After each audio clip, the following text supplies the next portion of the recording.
MAGA loves their new branding as the big tent party.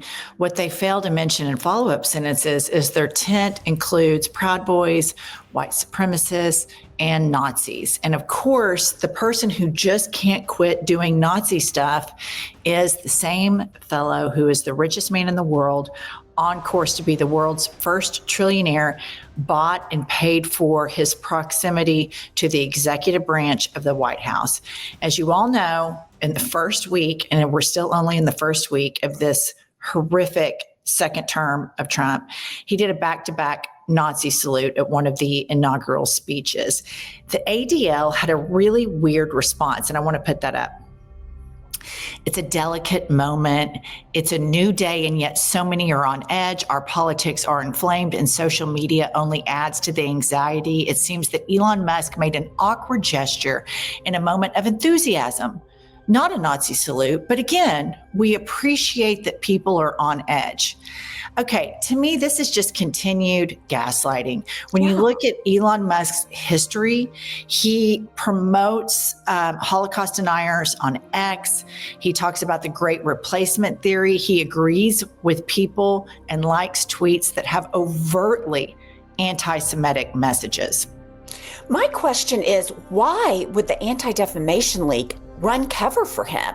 It's obvious what it was, not just the people in the United States, around the world.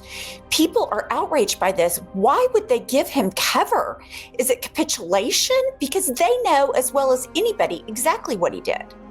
They know exactly what he did. Everybody knows exactly what he did. And people that are saying, oh, he's autistic, this is really insulting to people that suffer from autism or that have autism diagnoses, that they wouldn't have the mental acuity to decipher between a very well choreographed Heil Hitler and some sort of awkward, twitch or something.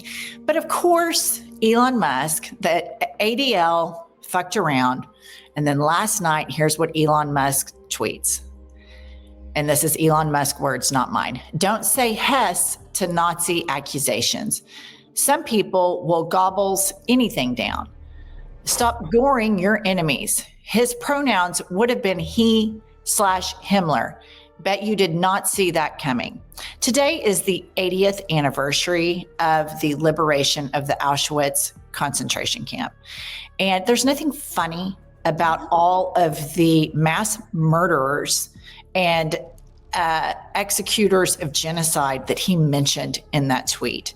And so the ADL goes out and tries to make it like somehow he didn't do a back-to-back Nazi salute. We all saw what he did. We all know what it is.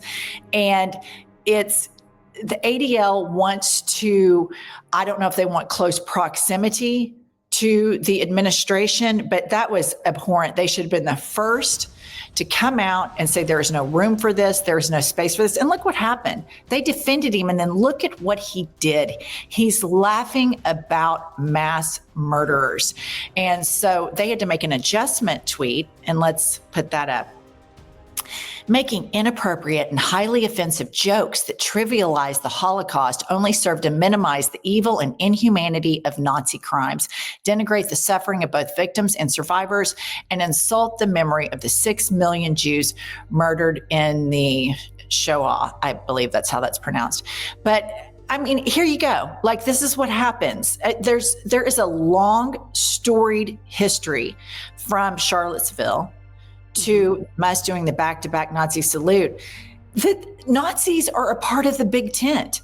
And the people that are defending Elon Musk and saying, oh, it was just an awkward thing, they don't like what he revealed about them so early on. Well, it's absolutely unconscionable that he would make those jokes.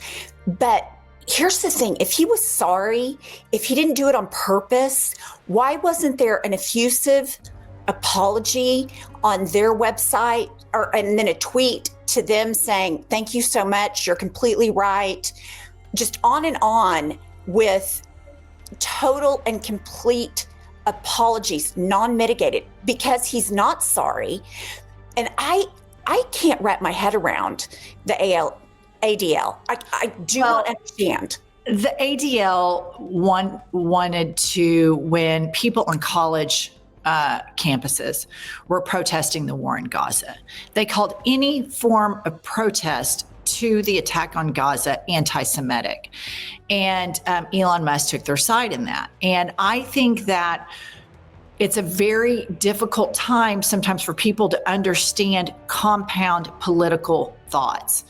We oppose, obviously, the attack on the music festival and the killing of innocent concert goers and taking people hostage. We all saw with our own eyes a very hawkish Israeli regime led by Benjamin Netanyahu that just absolutely broke all sorts of crimes against humanity. And when kids that have open minds and compassion wanted to say, hey, this is wrong, they were called anti-Semitic. And so I think that the most important thing is that we allow for people to have the space to hold two truths at the same time. But one thing that Trump has done and Elon Musk has done and the ADF followed along with is this black and white thinking, this black and white reality. Either, the Israelis are 100% right and everybody in Palestine can fuck off.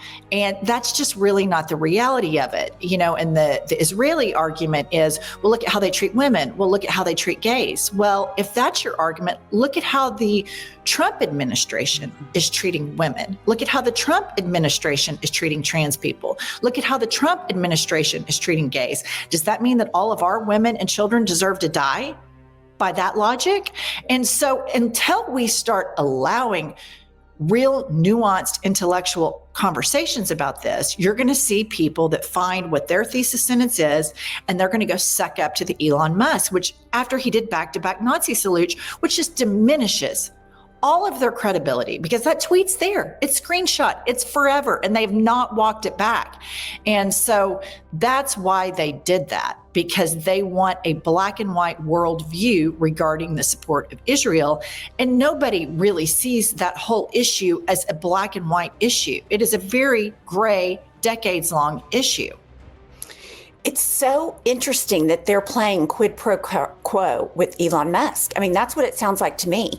And he's rubbing it in their face. He is not allowing one shred of any credible person to think that he is not a white supremacist with all of his behavior. And going out, I mean, the Nazi salute was just, that was so shocking because it's so overt. A lot of the things that they do, stand back and stand by in the Trump administration, the former administration, stand back, stand by. Well, what's that? That's a dog whistle that they took because we saw them on January 6th. And now they're not even trying to hide the racism.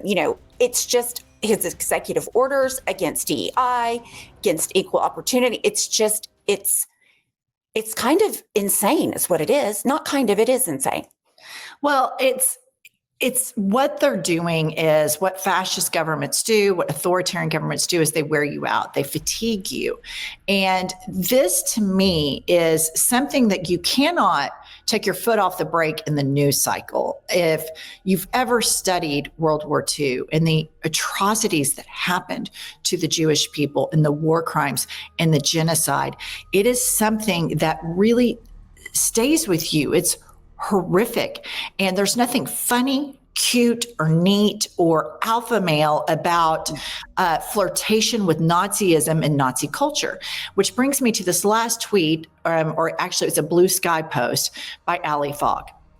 He says, Musk 100% did a Nazi salute. He wrote a line into a speech to provide a cover story for when he did. He did it not because he's a secret acolyte of Adolf Hitler, but because he's a pathetic 4chan troll who thinks doing Nazi cosplay is funny. And in many ways, that's worse. And so this is something I think is interesting to talk about. Do a lot of these younger MAGA people think it's fun and funny to Nazi cosplay?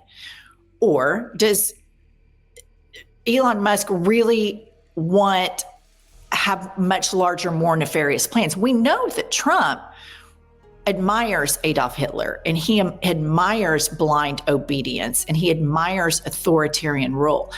With Musk, I don't know. He sure does promote a lot of Nazi stuff on his website, but I do think that Trump and Musk have more nefarious plans, especially that Stephen Miller, and I don't think they have empathy. But I think a lot of the people that follow Musk and a lot of the people that follow Trump don't know about World War II, are not students of history, don't understand the significance of the Allied forces in the victory of World War II. And so I think a lot of them do cosplay. What are your thoughts on this? Well, my first thought is, if he did it on purpose, that he put it in his speech where he knew he was going to do it, he always wants to be a disruptor. Do you think it's to see how much he can get away with? And then I also think the nefarious part of it is he wants to rile up people, like you said, that are not students of history, that don't understand the devastation and genocide of 6 million people. And so they think it's funny and alpha male to do that.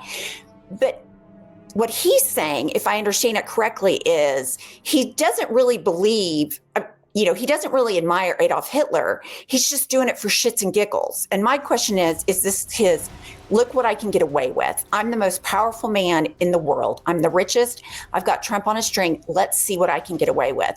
Or is it just a own the libs type thing? I personally think that a lot of this stuff is not done by accident. I believe it's intentional. I believe the Charlottesville thing was intentional. I think when Trump said stand back and stand by, it is intentional. I believe that these people want an authoritarian, white supremacist worldview, and that does not include the Jewish race, even though they use them to curry favor for voting and to curry and stoke racism against Islamic countries. I believe Elon Musk knew exactly what he was doing, and I think he had it bottled up. I think it had been bottled up all through the election, and he couldn't wait to do it. We know that he intentionally did the Nazi salute, obviously, because we saw it with our own eyes, but look at how on the eve of the 80th anniversary of the liberation of Auschwitz, he's joking around about sociopathic mass murderers that put children in ovens. I mean, there's nothing funny about that. So I don't know. The person who sent the tweet, I do think a lot of people in the movement cosplay a lot of this stuff. But at the top, the MSG rally, Stephen Miller, knowing that Ivana Trump has shared that Donald Trump had Mein Kampf, which, he's a notorious non-reader. So for him to have that book on his nightstand, I cannot help but think that this is incredibly, incredibly evil and nefarious. And I believe that the only awkward gesture in that is that he had it bottled up for a long time. And he finally felt emboldened enough to do it on the national stage. I agree. And I think throughout the course of the next 4 years, through the Trump administration, we are going to see a lot more emboldened people with white supremacy views, misogynistic views. I think that we are going to see a rise in racism that we, who I am in my 50s, that I can't wrap my head around. What's so terrifying about that is I've already seen such an amazing rise. I can't imagine it getting worse. Right. You're probably right. It will get worse. All right, guys, we'll see you all later.